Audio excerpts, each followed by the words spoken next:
Todo mundo conhece a cena. Um bebê numa cestinha, descendo um rio, encontrado pela princesa do Egito. É uma das imagens mais repetidas da história da humanidade. É também uma das mais mal contadas. Porque a história que a gente aprendeu na infância cabe em 3 minutos. E a história dos iniciados contam, guardaram, é outra. A de um menino, criado dentro do templo, educado como um príncipe do Egito, que atravessou as provas da iniciação e poderia ter sido faraó. E abriu mão de tudo. Pois é, hoje em Conversas que Transformam, a gente vai contar Moisés, ou aquele que quase ninguém conhece, o iniciado, né? E acompanha o que ele fez com aquilo que ele aprendeu, né? O que foi que ele fez com tudo que ele aprendeu nos templos de Jorge Rufino.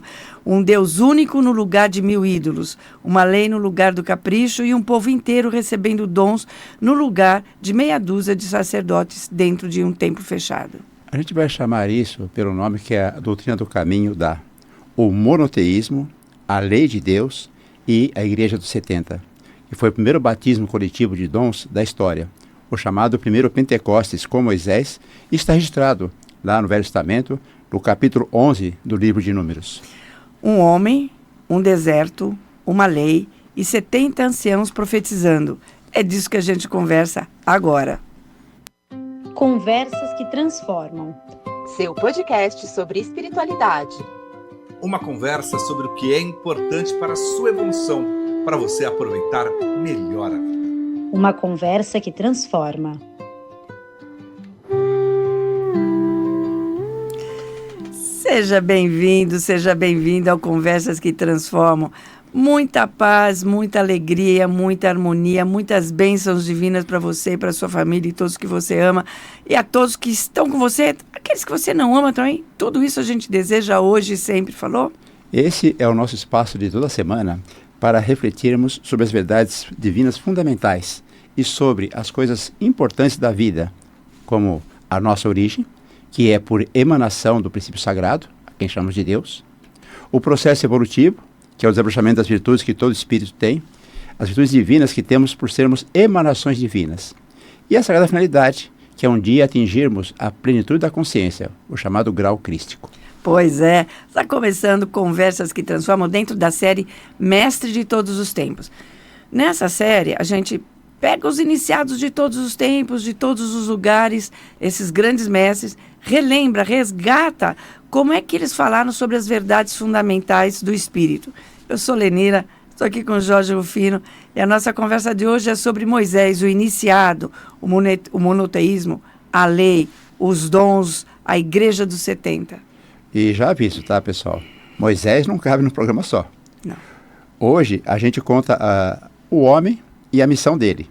No próximo episódio dessa nossa série, a gente abre o livro que ele escreveu, o livro chamado A Gênese, e descobre que ela não fala do que a gente pensa que ela fala. Há muito mais atrás da história da criação do mundo do que lá está relatado. Mas muito mais, gente. No programa, vai ser não no próximo, mas talvez no outro, vocês vão ficar bobos de ver o que significa Adão, Eva, a cobra, a maçã. Não é bem isso que contam lá, né, E Jorge? nós estamos inventando isso, né? Está em livros. Exatamente, você pode achar exatamente. nas livrarias. E você que acompanha a gente pelo YouTube, aproveita aí, se inscreve no canal, ativa as notificações, né? Deixa seu comentário. É assim que você ajuda com que esse programa e com que essas informações atinjam muito mais gente aí, mundo afora, falou? E para caminhar com a gente, procure o portal conhecertransformar.com.br. Se você deseja receber, ganhar, tá? Um presente nosso para você. Mandaremos pelo correio. Se você mandar um WhatsApp para nós, com nome e endereço completo. Nosso WhatsApp é 99611-4846. Vou repetir. Código de área 11. Bem devagarinho. E aqui em São Paulo. Nosso WhatsApp 99608-4846. Pois é. Ao mandar sua mensagem, a gente vai guardar seu celular, seu número de celular, a gente vai cadastrar. E quando tiver novidade, saiu um áudio, saiu um livro, saiu uma postagem, a gente vai avisar você, caso você queira entrar nas nossas mídias, Conhecer para Transformar. E, Lenira, e se eu não quiser mais, fica encher tanta coisa. Mandando mensagem. Tanta coisa. Não tem problema não. Você fala assim, olha, por favor, descadastra a gente descadastra e a gente continua amigo, querido, como sempre, tá bom? Vamos lá. O essencial.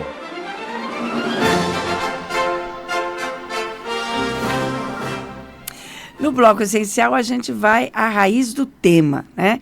E a raiz de hoje é o começo da vida de Moisés e toda a iniciação que ele fez para se transformar no Moisés que a humanidade conhece, né?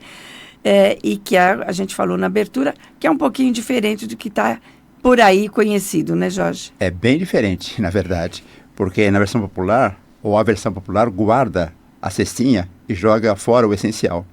O que aconteceu com aquele menino depois que ele foi para dentro do palácio? Precisamos esclarecer uma coisa. A vida de Moisés, a encarnação de Moisés e a de outros grandes mestres, elas fazem parte de um programa de informações divinas para o planeta, como fosse um programa pedagógico, um plano pedagógico de começo de ano letivo, que a gente, professor, tem que fazer, tá? Então, existe esse programa para a humanidade e Moisés está encaixado nele como outros grandes iniciados, né? E só lembrando que a gente tem essa informação que uma das vidas de Moisés foi do Cristo Elias, ou seja, uma das vidas do Cristo Elias é a de Moisés. E ele, para ele realizar a sua missão como Moisés, ele precisava relembrar conhecimentos doutrinários fundamentais.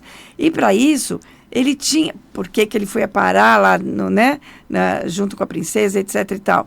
Porque ele tinha que ter acesso a tudo aquilo que era ensinado nos templos, que era destinado ao ensinamento dos faraós e dos grandes sacerdotes. Fora de lá, não tinha esses conhecimentos. Segundo Oswaldo Polidoro, na verdade, Moisés era realmente o filho da princesa egípcia. Pois é, uma fofoca do Velho Testamento.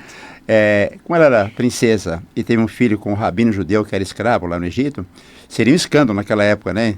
Então a história do cestinho foi tudo que se arrumou ali para poder resolver o problema. Então, apesar de ser filho legítimo da empresa... Da empresa. Não deixa de ser uma empresa, né, o faraó Nato? Nato. Corrigir depois. Apesar de ser filho legítimo da princesa, ele foi criado como filho bastardo, devido à condição social do pai dele, que era um escravo judeu. Porém, o ponto importante é que ele cresceu com todas as regalias de um filho nascido na corte, que o filho da corte possuía, inclusive com o privilégio de receber uma excelente educação e ter acesso, principalmente, aos ensinos espirituais que só poderiam ter sido obtidos através da educação dada dentro dos templos, né, Letícia? Que era destinado aos faraós, tipo assim, era a USP, o Harvard da época, né, em termos doutrinários. Porque mesmo ele mas ele precisava, ele era um espírito crucificado. Gente, quando vem para a carne, vem nas condições da carne, condições né? humanas. As condições humanas. Então, não tem regalia, não tem etapas puladas, não. Então, ele, assim como Jesus mais tarde vai estudar, ele também foi estudar, aprendeu, reaprendeu, relembrar as leis fundamentais. E o Duarte Chiré, inclusive, traz o nome dele, não sei se se fala assim, o nome egípcio dele era Or-Sarsif, né?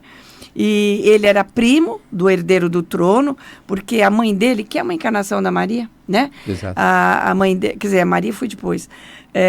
A mãe dele era irmã de Ramsés II, então ela tinha ele tinha um filho e ele era primo dele.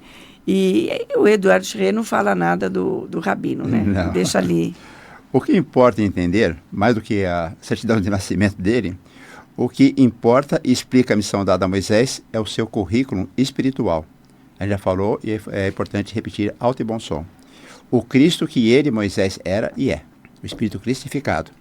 Além disso, ele foi, antes de tudo, o filho do templo, cresceu entre as colunas, ouvindo os hinos, assistindo às cerimônias e aprendendo o tempo todo desde criança. Pois é. Então ele não recebeu nada de mão beijada, né? Muito pelo contrário, ele passou por um processo rigoroso de seleção para ser admitido no templo. Não era qualquer um que entrava, mesmo ele sendo filho da princesa, ele passou por provas duríssimas, a do fogo, a da água, a do domínio dos sentidos. A do fogo até me lembra se ele treinou para depois a sarça ardente lá, ele não ficar com medo, né? Que são as mesmas provas que estão relatadas na história de Hermes Trismegisto, que a gente ainda vai trazer aqui, quando a gente falar sobre Hermes. Então, a gente vai detalhar essas provas direitinho. E eram provas, inclusive, muitos morriam, né? Porque tinha que atravessar um lago gelado, no escuro, dentro de uma caverna. A gente vai contar isso depois, mais tarde. Mas o Duarte Chiré fala o seguinte, Or-Sarsif, que é Moisés, atravessou triunfalmente a iniciação de Ísis. Alma de aço, vontade de ferro, ele se divertiu com as provas. Nossa Senhora. Ou literalmente passou com o pé nas costas. Pé nas costas. Olha, alma de aço, vontade de ferro. Isso mostra que ele não foi escolhido por acaso. Uma missão daquele tamanho não se entrega a quem se dobra na primeira dificuldade. E o mestre Oswaldo Polidoro comenta exatamente isso no livro Abril dos Espíritas. Ele diz que Moisés encontrou aquele rigorosíssimo fator iniciático e fez o curso normal da iniciação. Quer dizer, não foi cortesia, não foi título que recebeu um título honorário. Ele estudou, foi aprovado e passou. Pois é, e tem uma frase de Polidoro, que depois a gente vai retomar um pouquinho mais para frente, que ele fala assim, ó, tinha que ser ele, né? Tinha que ser Moisés, tinha que ser aquele temperamento, porque Moisés tinha que ser assim para colocar o povo de Israel exatamente onde Jesus mais tarde teria de se apresentar à humanidade. Então, era necessário um espírito daquele temperamento. E isso mostra, gente, a maravilhosa engenharia de planejamento dos altos espíritos divinos no preparo das encarnações, principalmente, inclusive, no preparo de encarnações com missões desse tipo, de espíritos altamente hierarquizados, como é Moisés. E Jesus, mais tarde, não foi assim, vai encarnar. Não, tudo direitinho. Nós falamos aqui recentemente, né, Linda, que para nós, cotidianamente, tem uma preparação, um plano para encarnacionista. Imagina para um espírito crucificado. Com certeza, porque não se pode correr o risco de não dar certo aquela encarnação, de abortar aquela encarnação. Olha, eu vou retomar o texto que a Nira colocou agora, que é no livro Os Grandes Iniciados, está escrito assim: Moisés tinha que ser assim para colocar o povo de Israel naquele local onde Jesus teria mais tarde de se apresentar para a humanidade, ou seja, programa de informes divinos. Marcaria o povo com a marca do monoteísmo, do Deus único, único, né, e onipotente, em torno de cuja realidade viva os profetas iriam sustentando a tocha da revelação até que Jesus viesse para torná-la universal ou pública. Pois é, então, ó, Moisés tinha uma missão completamente difícil, bastante complicada, inclusive, né? Porque ele tinha que firmar, colocar a crença no Deus único, esse Deus onisciente, onipotente, onipresente, sem forma. E isso era indispensável. Formar essa tradição no meio do povo hebreu era indispensável para a missão de Jesus milênios à frente. Olha como o planejamento é. Isso é planejamento, né? Não que a gente faz de vez em quando. Isso era uma missão enorme, né? No mundo que cada cidade tinha um ídolo de madeira, um ídolo de pedra, um ídolo de ouro, né? E isso não era detalhe naquela época, era doutrina. O politeísmo era doutrina. Então ele ia fazer uma revolução, uma grande revolução, não era só uma passagem aí, uma coisa passageira. O politeísmo e as idolatrias não era a opinião de alguns, não era um grupinho que falava... eu aqui, não, era geralzão. Era uma cultura inteira, estava presente na economia, na política, nas festas, no medo que a população tinha, porque se ligava ao Deus mais próximo, né, o antropomórfico. Propor um Deus só, sem imagem, era remar contra tudo o que se via no cotidiano. Por isso que precisava do espírito forte como Moisés, né? Porque ele iria forjar um povo para uma doutrina, e não uma doutrina para um povo, como é normal, né? Então, lá no Monte Sinai, por via mediúnica, Moisés recebe também essa tarefa concreta, né? Tirar os escravos israelitas do Egito e conduzi-los até Canaã, a terra prometida. É uma missão espiritual, é uma missão prática no mesmo pacote, né? Olha só a força que tem que ter esse espírito. É que fazemos uma pausa, né, Lenira? Alguém pode perguntar e com propriedade. O que Moisés estava fazendo lá para os lados do Monte Sinai? O que ele iria fazer, né, inclusive. Exatamente. Fazia séculos que o Sinai e o Monte Horebe, né, era o centro místico da cultura monoteísta. Após um incidente com Moisés, né, que resultou na morte de um egípcio, Moisés se autoexilou por risco de vida que corria e acabou chegando a Madiã, na região de Madiã, onde se erguia um templo que não estava subordinado ao sacerdócio egípcio. Lá ele conhece e estuda com o grão-sacerdote Jétro, que é o pai da Séfora, com quem Moisés vai se casar. E vai ter filhos, é uma das poucas Referências. Não, é uma das poucas vidas de iniciado que casa, que tem filho e tudo mais. E é lá que ele vai ter uma grande visão, o que eu falei da sarça ardente, né? Que é aquela, ele chega lá, uma hora ele está subindo lá, por uns motivos, depois a gente conta se der tempo, e ele, quando ele chega, ele vê aquele arbusto, sarça é um arbusto, está pegando fogo. Ah, mas tá pegando fogo, mas não acaba nunca, né? Tal. Mas ele já tinha passado por uma experiência lá atrás na iniciação privada, é privada mesmo, porque era particular, né? Egípcia, de uma sarça mais ou menos igual, né? Então, e lá, ele não se assusta muito, provavelmente já estava acostumado. E lá ele recebe a missão de tirar os escravos israelitas do Egito e levá-los até a Terra Prometida, e consolidar o monoteísmo. De novo, forjando um povo, criando um povo para uma doutrina e não uma doutrina para um povo. E esse povo não era um povo qualquer, né? Exatamente. Era um povo que mais para frente, milênios à frente, iria receber o Cristo Jesus. Cerca de 1.400, 1.500 anos depois. Um bom tempo para frente. Moisés iria implantar no coração e na mente daquele povo o respeito ao Deus único.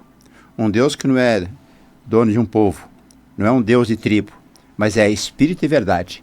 E, sendo Deus, espírito e verdade, assim quer ser adorado.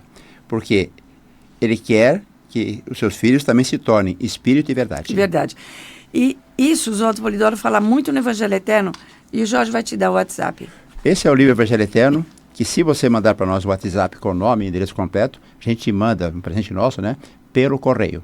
O nosso WhatsApp é código área 11 99608-4846. Repetindo? 99608-4846. E você pode baixá-lo gratuitamente também, em PDF, né, no portal Conhecer para Transformar. Vou retomar essa frase do Jorge, que está lá na Bíblia dos Espíritos. Moisés iniciou a crença no monoteísmo, no Deus que é espírito e verdade, e que, em espírito e verdade, quer ser adorado na imagem, na espírito e verdade, porque assim quer que venham os seus filhos a ser, todos se tornarem espírito e verdade. Esse texto que a Anília leu para vocês agora está no livro A Bíblia dos Espíritas. Você pode baixar gratuitamente no nosso portal www.conhecertransformar.com.br. Mas vamos lá. E aqui entra a pergunta que a gente ouve sempre e que é justa. Para Deus não existe filho especial. Então, por que aqueles escravos? Por que os israelitas e não outro povo qualquer? Tá, então a gente vai trocar a palavra, como a gente fez no programa anterior. Não escolhido, mas designado. Assim como muitos outros povos, a Índia, a Pérsia, etc., seriam designados a receber também um grande iniciado, né? Então, não é uma coisa especial ali.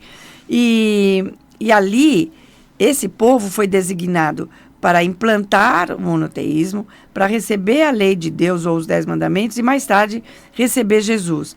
E a gente tratou disso no episódio, é só você procurar, entra lá no YouTube e Conhecer para Transformar, que está lá o programa Israel, o povo escolhido. É a mesma lógica, tá bom? Não foi uma tarefa fácil para Moisés, obviamente.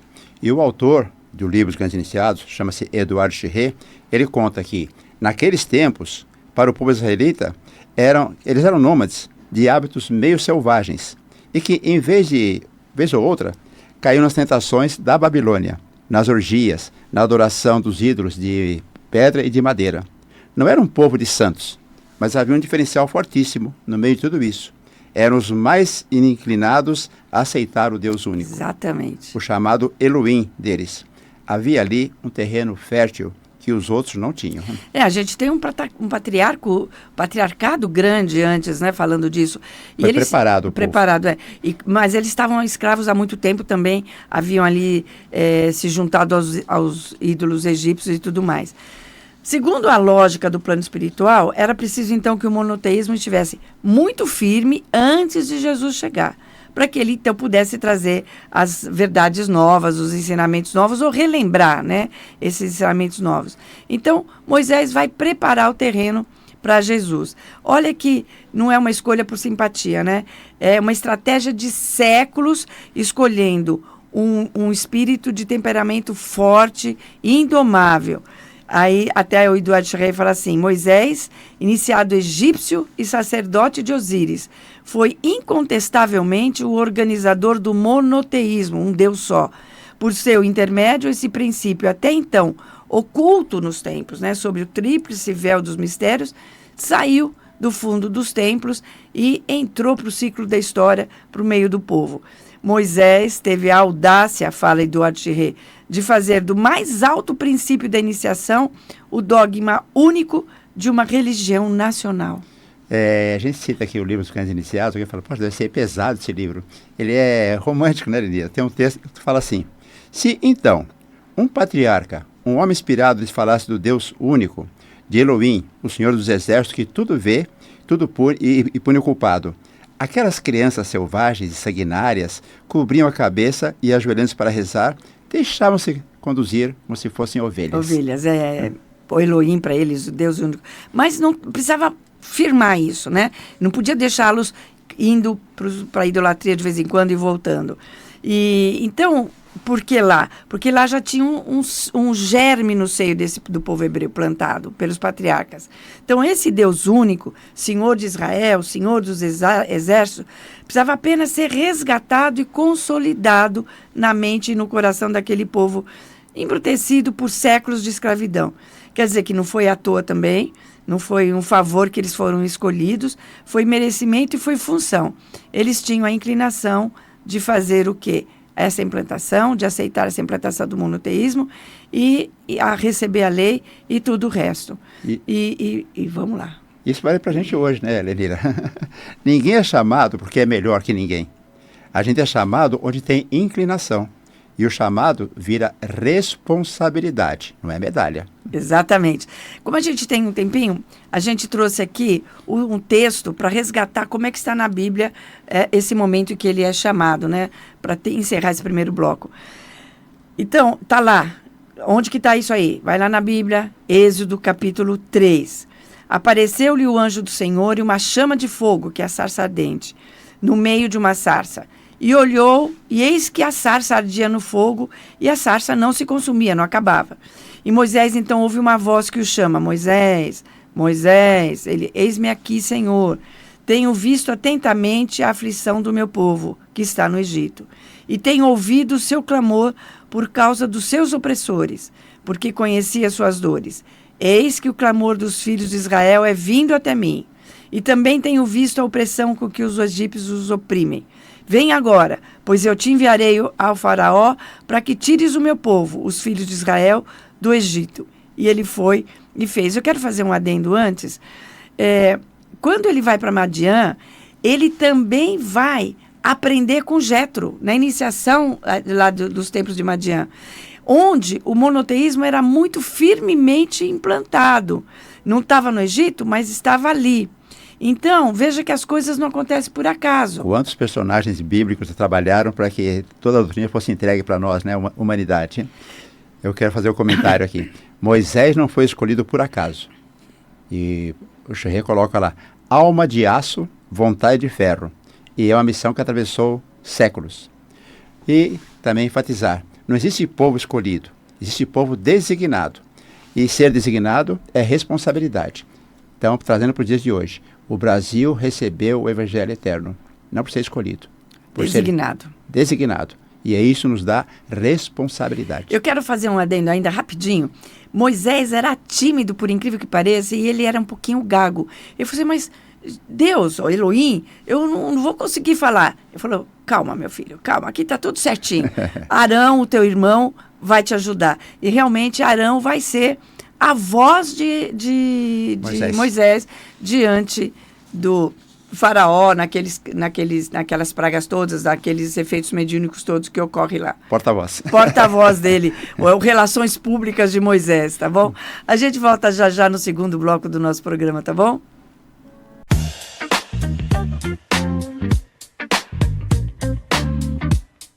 Na vida real.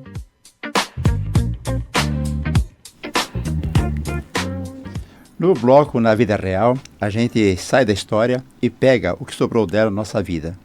E o que sobrou de Moisés, todo mundo conhece. 10 frases que são o caminho seguro para a nossa evolução. É o código de moral divina, o chamado Os 10 Mandamentos. Olha que interessante, são 10 frases, das mais diretas que a gente conhece, de 3.000 anos, né? Que continua ainda sendo o programa de vida mais direto que existe. Não matarás, não roubarás, honrarás pai e mãe. Ninguém, né, Jorge, precisa de curso superior para entender essas 10 frases que Moisés resgatou para a gente. Mas tem um detalhe na entrega desses 10 mandamentos que a maior parte das pessoas nunca ouviu falar. É como esta lei chega às mãos de Moisés. Pois é, quem viu o filme Os 10 Mandamentos vai se lembrar aqueles... O diretor era Cecil B. DeMille. Aqueles raios e o ator era o bonitos e tal. Charlton. Seu Oswaldo disse que não foi meio assim, não, que foi talhado na pedra, lá com um cinzel, como uma ferramenta. Moisés atravessa todo, levou 40 anos atravessando o povo todinho, até chegar lá perto da terra prometida, e levou até lá naquela região do Sinai, na região de Horebe. E certo dia, ele recebe um chamado, né, um interno, ele vai e sobe no Monte Horebe para consultar Elohim. Quando então ele se depara com uma visão extraordinária que lá embaixo o povo também estava vendo, tá bom? A gente vai contar mais para frente. Isso está lá em Êxodo capítulo 20, mas esse pedaço do fenômeno está no 19, no finzinho do 19. O 20 já começa com os 10 mandamentos. E ele desce com a tábua dos 10 mandamentos. Ou seja, pessoal, a lei de Deus não foi encontrada, não foi inventada, não foi negociada. Ela foi recebida por via mediúnica. Ou seja, foi recebida por Moisés por ação de Jeová. Portanto, a lei de Deus veio dos altos planos espirituais. Ou seja, a lei veio pela revelação. Os 10 mandamentos refletem a lei de equilíbrio cósmico e traz em si 3 sentidos. A moral, que harmoniza, o amor, que diviniza, e a revelação, que instrui e consola. E ela vem com um grandioso fenômeno visto por todo o povo, como está na Bíblia. Então, até vou te cortar. Moisés falou assim, mas, nossa, eles não vão... Ele falou, eu vou falar como é que eles têm que viver. Mas eles não vão acreditar, não sei o quê. Né? Pode deixar, que eu vou fazer um fenômeno que eles vão se dobrar. Está assim na Bíblia. Ao amanhecer do 3º dia, houve trovões e raios. Em cima do Monte Horebe, lá. Lá em cima. Uma densa nuvem cobriu o monte e uma trombeta ressoou fortemente, que chamou a atenção. Efeito físico. E lá embaixo todo mundo se prostrou e tudo mais. Isso era para impactar o povo mesmo, chocar, né? Para que quando ele descesse, o pessoal falou, ai meu Deus, foi Elohim mesmo, não deixa a gente prestar atenção nessas frases, né? Há quem diga, eu lembro daquela música, quem diga, né? Há quem diga que hoje em dia os 10 mandamentos não se aplicam mais, é coisa antiga, é uma lista de proibição, eu não quero ninguém mandando na minha vida, eu quero fazer o que eu quero, tal. Mas eles são, antes de mais nada, uma lista de recomendação não matarás, não roubarás, né? O que ele está mandando? Não prejudicar o próximo. E desde quando não prejudicar o próximo, Jorge, é um preceito ultrapassado ou datado? Quer dizer que ontem não podia matar, hoje pode. Ontem não podia roubar, hoje pode. Ontem não podia cometer adultério, hoje pode. E pelo andar da carruagem, parece que nós, humanidade, não aprendemos ainda que não podemos matar. Tendo em vista os conflitos armados, as guerras que ocorrem nos dias de hoje. Um dia, sem contar os homicídios que ocorre no dia a dia, no cotidiano. Eu fiz uma pesquisa bem rapidinho, só para ter uma ideia. Então, tem alguns institutos globais que fazem essa estatística. Tem lá em Oslo, tem em Genebra, tal. Não importa muito. Eles falam assim, que existem mais ou menos, vou olhar aqui porque eu não guardei de cor, né? Entre 55 e 65 conflitos armados ativos no mundo. Destes, 6 a 8 são considerados guerras de alta intensidade, com mais de 10 mil mortos ao ano. Aí ele destaca a Ucrânia, no Médio Oriente e no Sudão. Quando somados aos conflitos não estatais, que são essas guerras declaradas, e aí então entram guerrilhas, disputas territoriais, etc., que são locais, né, de cada país, de cada região, a marca ultrapassa os 110 cenários de combate ativo, mais de 110 conflitos armados, com milhares e milhares de pessoas sendo mortas todos os dias. Está falando aqui do não matarás, essa análise vale para cada um dos mandamentos.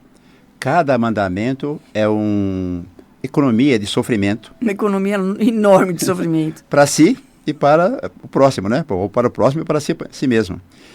Quem não mente, não precisa administrar a mentira. Quem não cobiça o alheio, dorme tranquilo.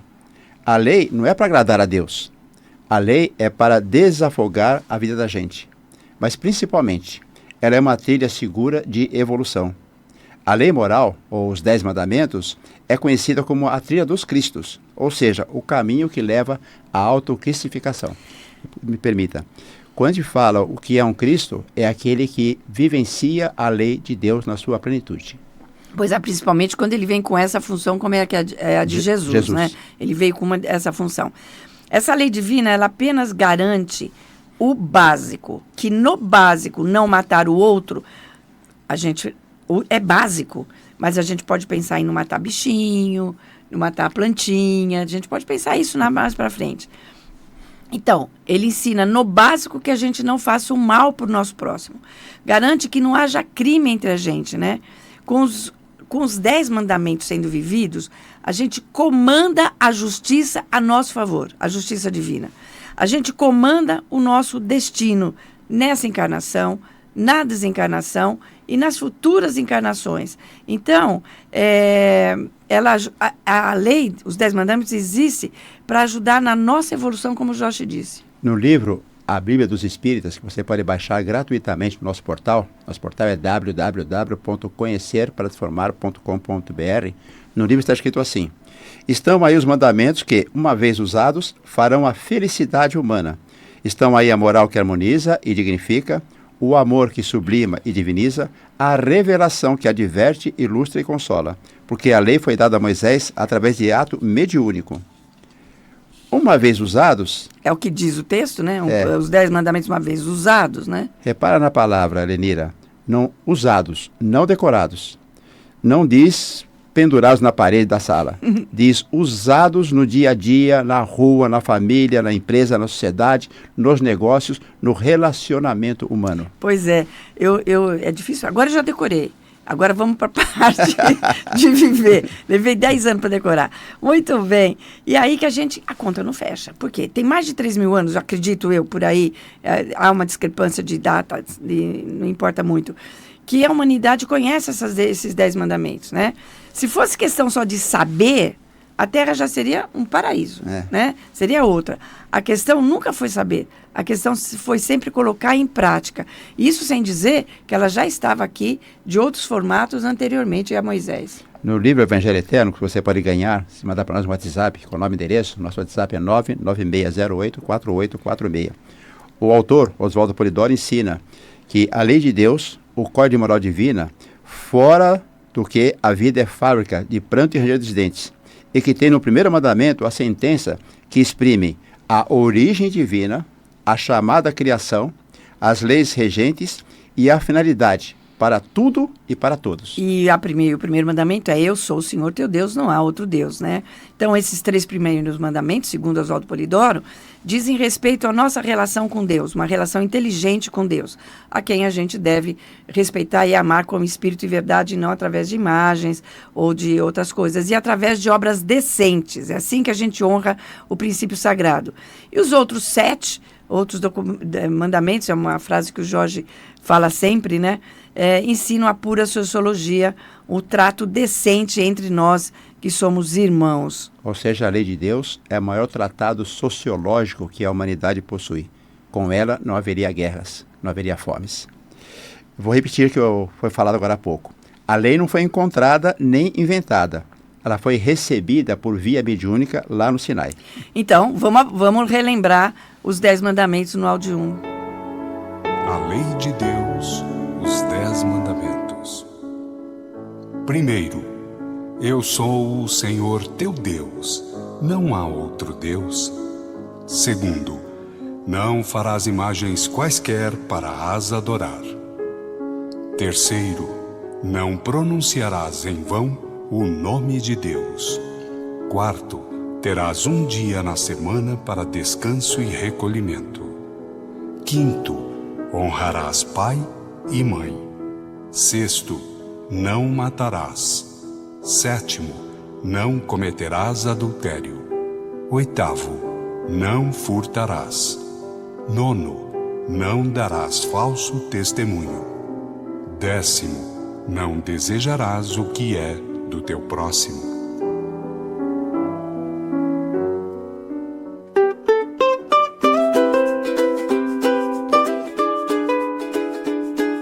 Papo aberto.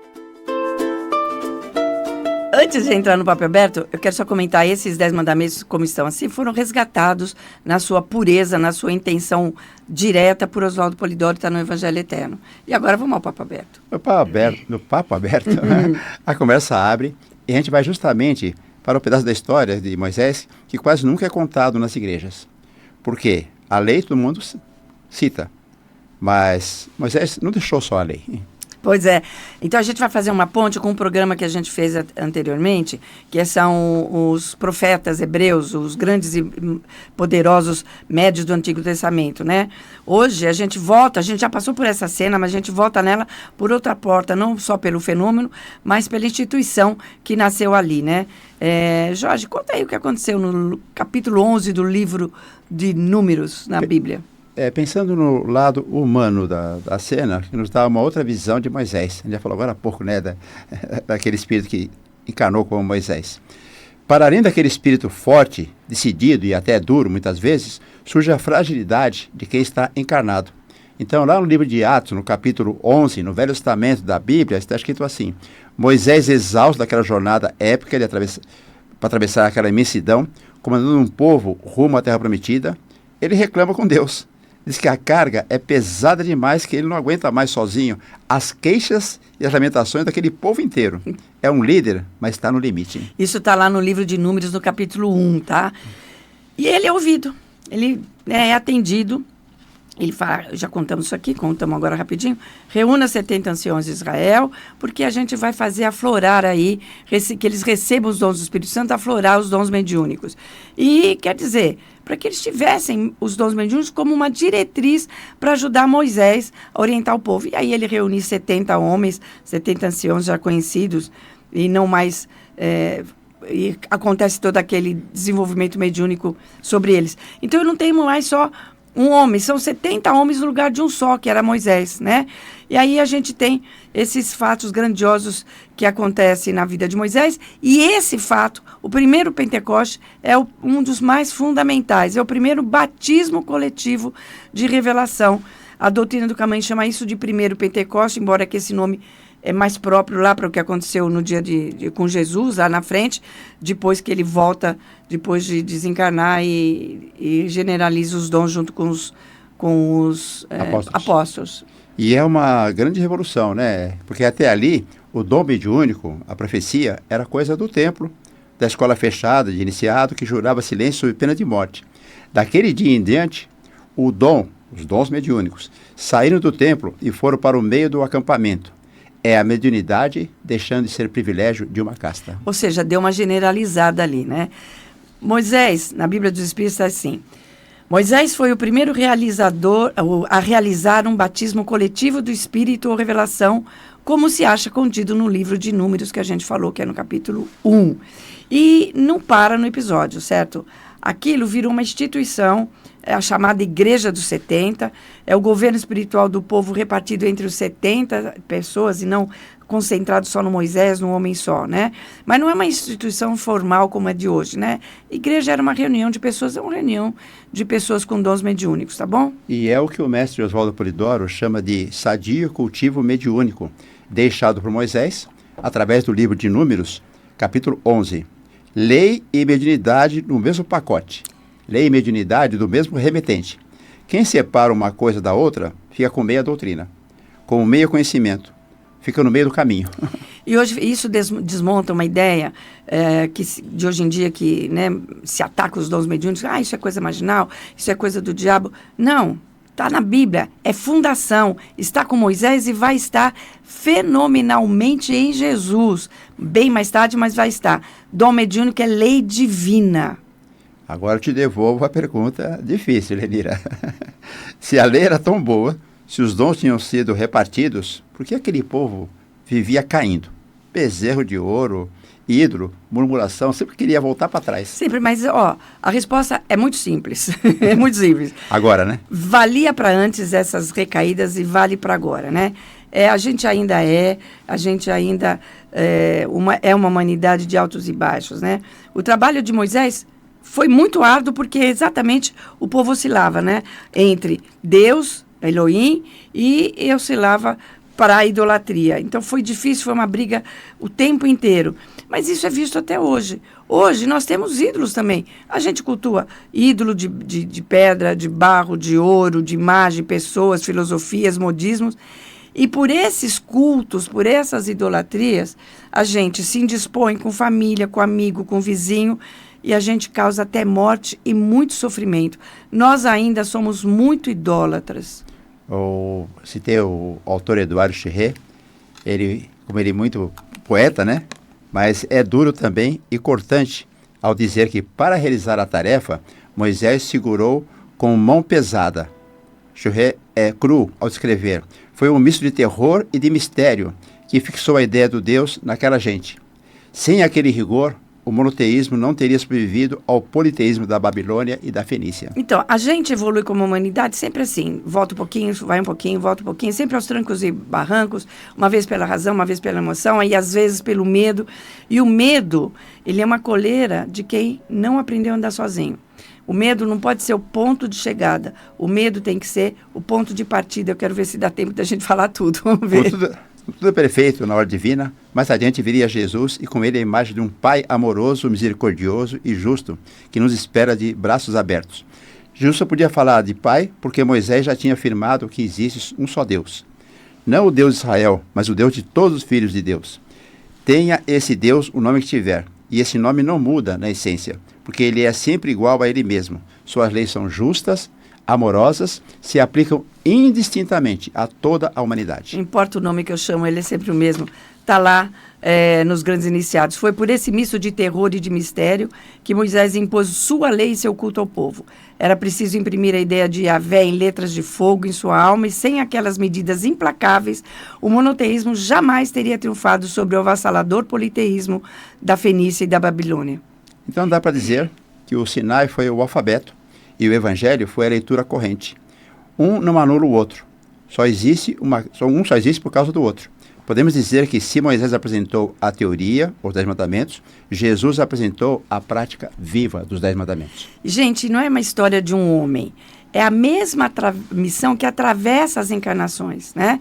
Então, o Oswaldo Polidoro, ele conta no Evangelho Eterno, a lei já tinha sido transmitida antes, né? No seio de outras raças, de outros povos, até ficar radicada com Moisés nesse formato que a gente conhece. E sempre que ela foi implantada pela revelação também. Então, não é questão de um homem ou de um espírito, é uma tarefa que vem sendo entregue há muito mais tempo do que a gente imagina para essa nossa humanidade, do qual nós, graças a Deus, fazemos parte. Eu vou me atrever aqui a resumir o grandioso trabalho de Moisés. Resuma. 1. Implantar o monoteísmo, criando uma nação, um povo para a doutrina. 2. Entregar os 10 mandamentos para a humanidade. 3. Trazer os dons mediúnicos para junto do povo. Moisés pavimentou a estrada que nos conduz a Jesus. Sem Moisés, talvez não houvesse Jesus. Porque Jesus veio mostrar de como se vive a lei. Exatamente. Então, olha lá que grandiosidade. Viu como Moisés veio fazer muito mais coisas do que a gente conhece? E agora a gente vai para a próxima. Bombom nas redes. E o Bombom nas redes é o nosso respiro rápido para levar a conversa para quem está com a gente aqui no YouTube e nas redes em geral, né, Jorge Rufino? E a pergunta de hoje é direta, né? Você aprendeu que os 10 mandamentos é uma lista de proibições? Ou já tinha parado para pensar que eles são um programa de vida e que chegaram aqui por via mediúnica? Pois é. Comenta com a gente lá no YouTube qual desses mandamentos você acha mais difícil de praticar no dia a dia. De verdade, a gente lê e a gente responde aqui, tá bom? Vamos trazer aqui um caso que ocorreu em 2023. Bombou na rede em 2023. É, um caso muito infeliz que mostra o estrago da transgressão ao mandamento. Não darás falso testemunho. Isso vai além da mentira do dia a dia. Pois é, em termos de internet, gente, a mentira ganha escala, ganha o mundo. Ela sai da sala, né? Ela destrói reputação, ela destrói vida, ela destrói famílias. A gente não vai citar o nome da pessoa que foi vítima disso. Ele é porque a gente está sacrificando ele de novo. É um homem de 49 anos, em 2023, um trabalhador autônomo do ramo da reciclagem que morava lá em Guarujá. O boato, ele já divertiu, né? A mentira online é terrível, tá? Em maio de 2023, circulou nos grupos de WhatsApp e nas páginas locais um boato de que um homem havia furtado motocicleta no bairro. Estava furtando várias motocicletas, inclusive. E a imagem do homem pilotando uma moto foi associada a essa acusação sem nenhuma verificação. Apareceu um homem de moto, é ele. E foi um linchamento, né? Linchamento mesmo. Literal. Eles foram lá, os moradores acreditando naquele boato, foi lá, bateu nele, espancou brutalmente, e ainda filmaram, ainda passaram os filmes nas redes. Olha, aqui o ladrão de moto está se lascando, etc. Foi complicado. Passado isso, a Polícia Civil investigou e provou que a motocicleta não era roubada. Era de um amigo daquele homem trabalhador que havia emprestado a ele legitimamente. Não havia nenhum risco de roubo ou queixa contra ele.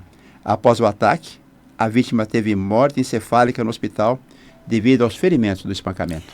Hoje em dia, gente, o falso testemunho ou qualquer outra fake news sai das esquinas, sai das salas das casas, ganha escala mundial, resulta em tragédias morais, os cancelamentos, psicológicas e até físicas. E antes de passar uma notícia, uma coisa que você recebeu pela internet, pensa nesse mandamento. Isso que eu estou ouvindo é verdade ou é mentira? O que se ganha compartilhando isso? Será que quando eu estiver compartilhando isso, eu não estou transgredindo o mandamento não dirás falso testemunho? Será que esse mandamento não vem exatamente para barrar essa leviandade que tira vidas? Aí, isso vale para todos, mas que tira vidas. Então toma cuidado, porque Jesus falou assim, pecar contra um único mandamento é como pecar contra toda a lei. Agora, se esse episódio te tocou, compartilha com alguém que ainda acha que a lei e a mediunidade são assuntos separados. No próximo episódio da série, a gente continua com Moisés, abrindo o livro que ele escreveu, né? Não é no próximo, mas no outro próximo. Outro próximo. Vamos para Conexão.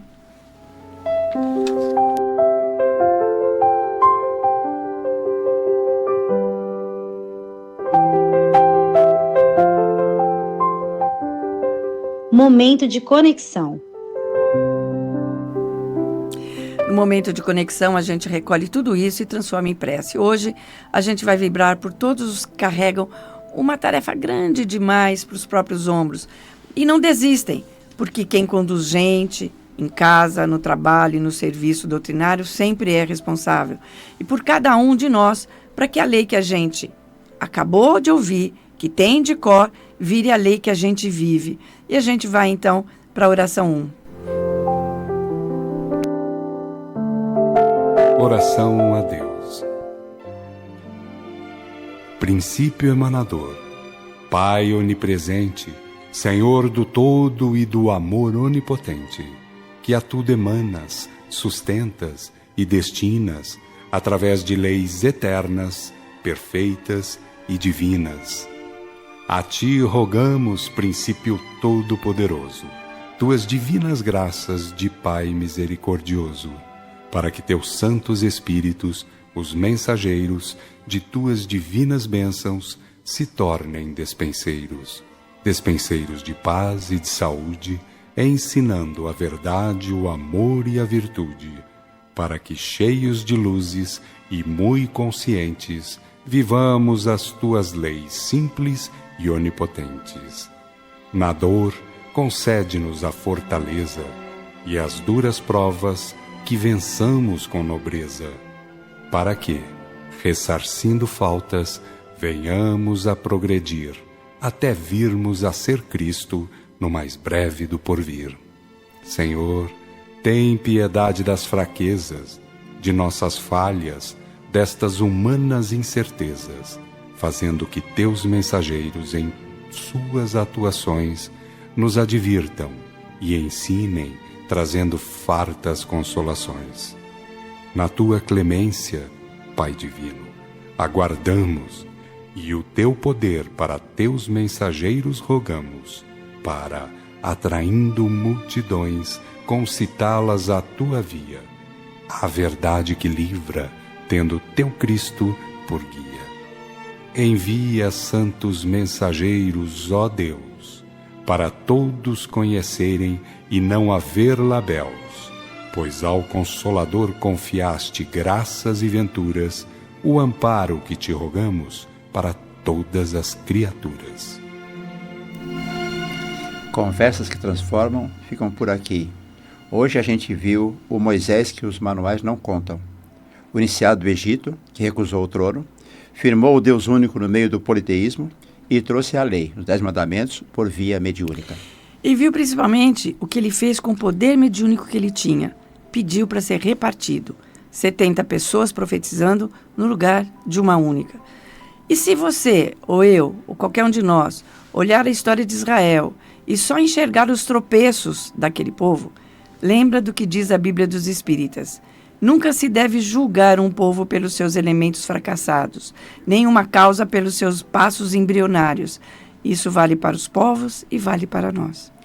E no próximo episódio da série, a gente volta com a segunda parte, o livro do princípio, o Sefer Barishit. É assim que fala, Lirira? Acho que é. A Gênesis, que você escreveu, e que não fala do que a gente pensa que fala. Até lá. Viva os 10 mandamentos no seu dia a dia. Mantenha esse estado de oração que é fazer o bem ao próximo. A gente se encontra aqui na próxima semana em Conversas que Transformem. Fique com Deus no seu pensamento. Procure um local de oração onde se respeite os 10 mandamentos, onde se pratique as mediunidades e vá orar pelos outros no meio dos outros. Tenha um bom domingo e uma ótima semana. Fique com Deus.